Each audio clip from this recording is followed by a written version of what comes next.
The grand hall of the palace stretched before Stella like a void, its polished marble floors reflecting the glitter of chandeliers overhead. Yet, despite the hall's opulence, the air was suffocating, laced with whispers that rose and fell like waves, crashing against her resolve. She stood frozen at the threshold, her fingers trembling as they gripped the delicate fabric of her gown. In another life, this room had been a sanctuary. The walls bore witness to countless evenings of laughter, the quiet murmurs of stolen moments and promises whispered between her and Amon, the man who now sat before her on the throne, as distant as the stars.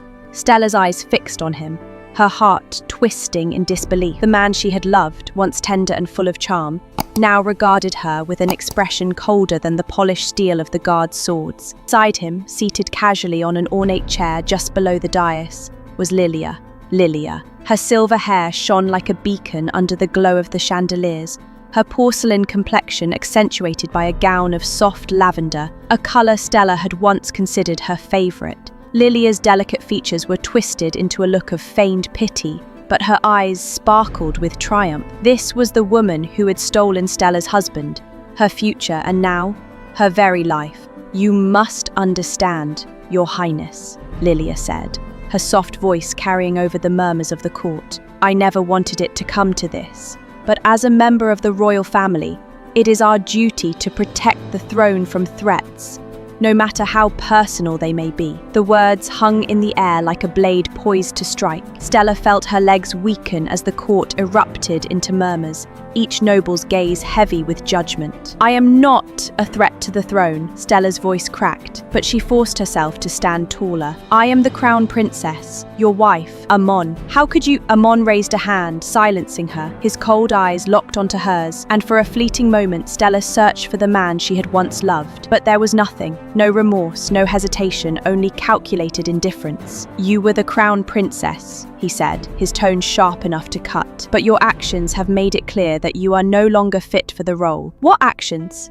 Stella demanded, her voice rising as the room swayed around her. "You accuse me of treason, of plotting harm against your unborn child. Where is the proof? Who stands as witness against me?" There was a sharp intake of breath from the crowd. Stella's defiance had always been seen as unseemly, even before these accusations. A proper lady of the court was meant to be demure, compliant, a shadow to her husband's light. But how could she stay silent when everything she held dear was being torn away? Lilia's soft laugh cut through the tension. "Oh, dear sister," she said. The mockery in her voice failed just enough to escape outright condemnation. "The proof is undeniable. The poison was found in your chambers, hidden among your belongings. The same poison the royal physician confirmed could harm my child." "You were never pregnant," Stella hissed, her composure slipping. "This is a fabrication, a lie you've constructed to—" Amon rose from his seat, his tall frame casting a shadow that seemed to swallow the room. "Enough," he bellowed, his voice reverberating off the gilded walls. The court fell silent. Stella's breath caught as Amon descended the dais, his boots clicking against the marble. He stopped just before her, his gaze leveling her as though she were a common criminal rather than his wife. "You will confess your crimes," he said, his tone low but laced with menace. "Confess, and perhaps I will show mercy." "Mercy," Stella repeated, her voice trembling with anger. "You speak of mercy after everything I have sacrificed for you? I gave you my unwavering support, my loyalty, my love. I fought to secure your place as crown prince, and this is how you repay me? By framing me for a crime I did not commit?" Amon's hand shot out, gripping Stella's chin with a force that made her wince. "You would do well to remember your place," he said, his voice barely above a whisper but carrying enough venom to make her shiver. "You are nothing without me." Tears burned at the corners of Stella's eyes, but she refused to let them fall. She would not give him the satisfaction of seeing her break.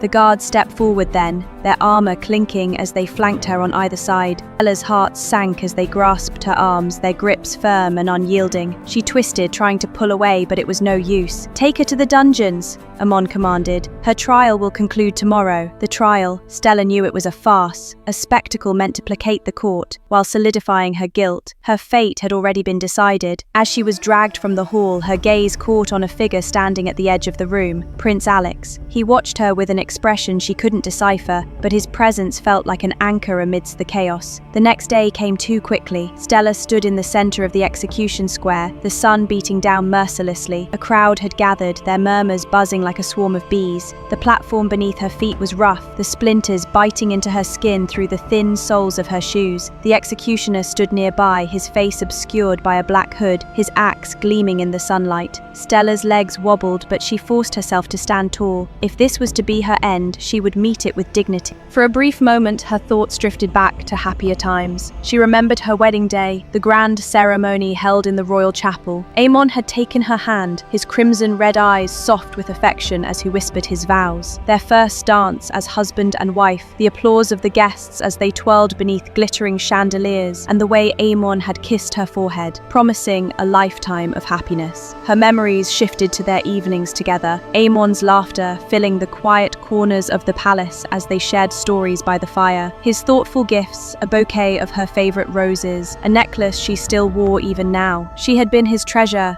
his Stella, and in those moments she had believed in their love with all her heart. But now, those memories felt like shards of glass, each one cutting deeper as she stood alone on the platform. Lilia approached, her expression serene, but her words cut deeper than any blade. "Sister, you are foolish," she whispered, her voice low enough that only Stella could hear. "But since you are dying anyway, let me tell you something. It was me who framed you for the murder of my child. I was never pregnant, and it was me who killed your mother by pushing her down the stairs." Stella's breath hitched, her knees buckling as the weight of Lilia's confession crushed her. Tears welled in her eyes, blurring her vision.